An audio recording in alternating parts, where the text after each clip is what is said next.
Saida Shavkatovna Mirziyoyeva, Assistant to the President of the Republic of Uzbekistan.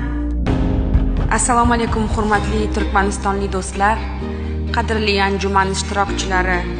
Sizlarga O'zbekiston Respublikasi Prezidenti hurmatli Shavkat Mirziyoyev va butun O'zbekiston xalqi nomidan samimiy salom va eng ezgu tilaklarni yetkazmoqchiman.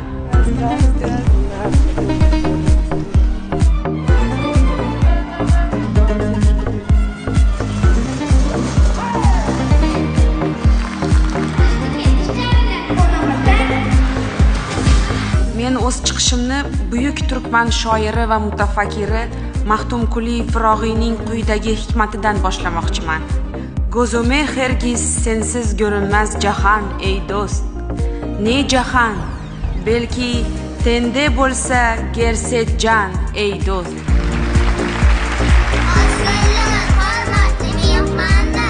O'zbek va turkman xalqlari bir daryoning ikki sohili, bir daraxtning ikki shoxi, bir g'azalning ikki satri kabi yaqindir.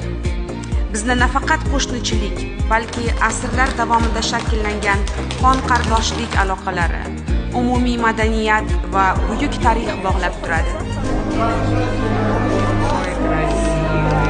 Bugungi xalqaro konferensiyaning samarali o'tishiga ishonch bildiraman va uning natijalari bolalar salomatligini saqlash yo'lida imkoniyatlar eshigini ochishiga umid qilaman.